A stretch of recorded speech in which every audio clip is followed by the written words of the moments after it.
And joining us this morning is Speaker Emerita and Democratic Congresswoman Nancy Pelosi of California.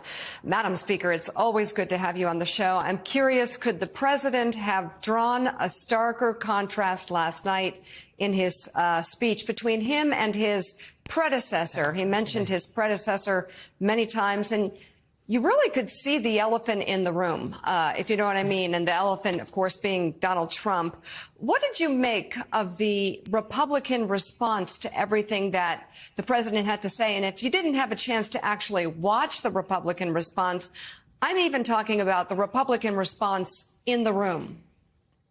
Well, good morning, Mika, and it's wonderful to be with you on International Women's Day, and I congratulate you and thank you for your leadership. And now you're globally doing all of this. And I think the president, in his remarks last night, was honoring women in a very significant way in terms of policy. What really, frankly, we were watching last night was the president, his command of the issues, his forcefulness in how he presented it all.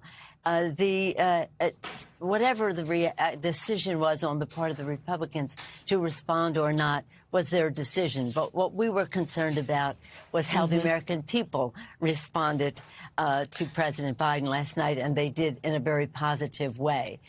The response when the president came in, we were so excited to see him. His welcome was overwhelming.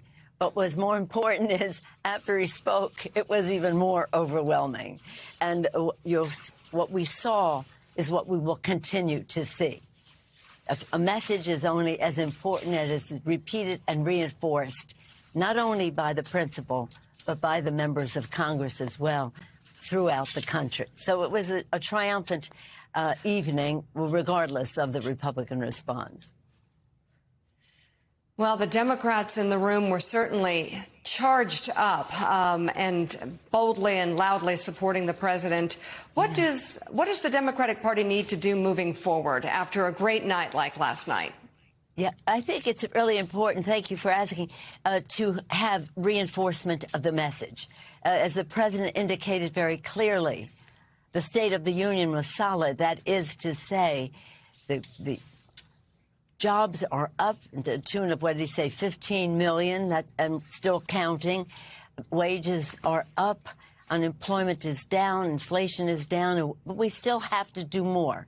So I think what is important about the message is we're proud of what has been done, but elections are about the future, and he talked about what needs to be done next. And that's the message we must reinforce. Some of what comes next springs from what we have done in terms of the infrastructure bill and the CHIPS bill and the rescue package and the PACT Act and the IRA, the Inflation Reduction Act, in terms of saving the planet and reducing the cost of prescription drugs. But more needs to be done. So I think the message of where we go from here, the president was very clear in the distinction he made as to they want to take us backward in terms of even our personal liberties. We want to go forward in terms of opportunity for all Americans, especially the middle class and those who aspire to it. I want to ask you about Speaker Mike Johnson. You have daughters. I have daughters. I saw a lot of familiar eye-rolling happening last night during the president's speech. It was eye-rolling a lot. But I'm curious, working alongside now as a member of Congress, seeing him as Speaker, a position that you held twice, making history. Do you think there's room for compromise on foreign aid or any of these pressing issues? Well, I certainly hope so. We are moving forward to keep government open, and that is a compromise.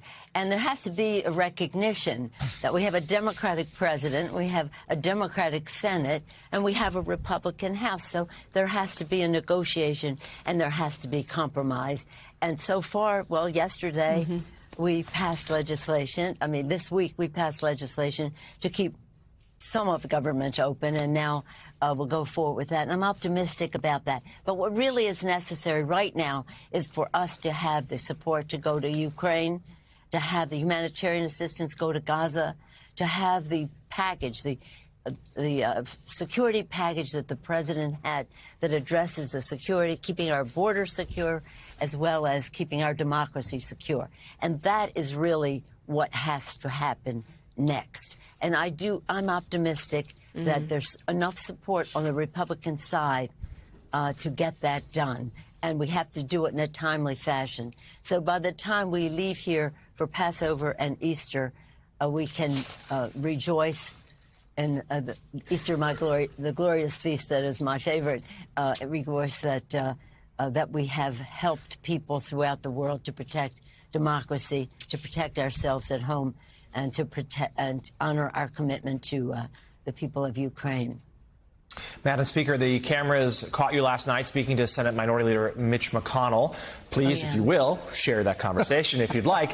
But setting that aside, we also want to get your take as to McConnell, who has been so sharply critical of Donald Trump in the past, but yet this week endorsed him anyway. Well, again, my conversation with Leader McConnell was personal in terms of extending my sympathy on the loss of a family member. So sad. And I know Elaine, and I've met many of her sisters, and I know how close they all are. And it's quite a sad situation. In terms of Mitch, politically, now we're talking, he and I have had parallel time, 20 years. I was Speaker or Leader, and approximately the same time he's been Leader on their side. But before that, we were both the top. I was the top Democrat. He was the top Republican in his body on the foreign ops. And so on foreign cooperation, all of that, we worked together. Sometimes we agreed, sometimes we didn't. But you see how strong he has been on Ukraine, knows what. The sad part of it is that Mitch McConnell knows full well that the president was guilty of a crime on January 6th. He knew that what was happening was wrong in terms of this beautiful Capitol being assaulted, but not just the physical building. What happens here, our Constitution, our ability to honor our oath of office, to have a peaceful transfer of power. He even spoke to that eloquently on the floor, but then he wouldn't allow a bipartisan commission to be formed. Do me a personal favor. Don't vote for something to investigate this. We had our own January 6th. We were not going to let this go unanswered. And so for him to know how bad the president's predecessor was on all of this, and then come to the conclusion that he would endorse him when we thought he was going to convict him. The word was he was close to conviction, and now he's endorsing. It's really very, very sad. And it's a sad conclusion to a career of strategic. I mean, again, mostly we didn't agree, but I was respectful of the view that he brought forth and how we could work together. It's really a person, in my view, a sad professional tragedy that he had to come around. Why would he do such a thing? Perhaps he'll explain it to the world. But in the meantime, we have an election coming up. We have a great president. He made he showed command of the issues in a way that his predecessor wouldn't have the faintest idea to do. We're legislators working with a president to sign a bill, but also to inspire a vision. And the contrast could not be greater. The other side has no knowledge. The only thing they know how to do is do tax breaks to the wealthiest people in our country. 83% of the benefits going to the top 1%, as the president said last night, $2 trillion to the national debt. And what is one of the arguments that we have to keep government open? Are we going to feed the children? Oh, do we have enough money to feed the children? For WIC, for Women, Infant, and Children. So the difference between the Democrats and the Republicans could not be clearer. The fact that we need to work together is essential. That's what we owe the American people. But the vision that the president put forth, the knowledge that he demonstrated on it, the judgment that he brings with it, the empathy that is in his heart for America's working families. It was just remarkable. And now it must be reinforced, so people know, so that they can make their decision about the future. Absolutely. All right. Madam Speaker, thank you so much. We remember January 6th, and we remember your extraordinary leadership on January 6th, even if the predecessor believes it was Nikki Haley.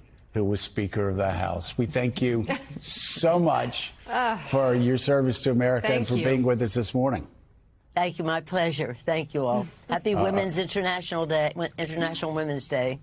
All Thank right. you. And me, Joe. Thank you. Yes, ma'am. I know who I'm with. Yes. And in fact, we're going to talk about that now. So thank you so much, Madam Speaker.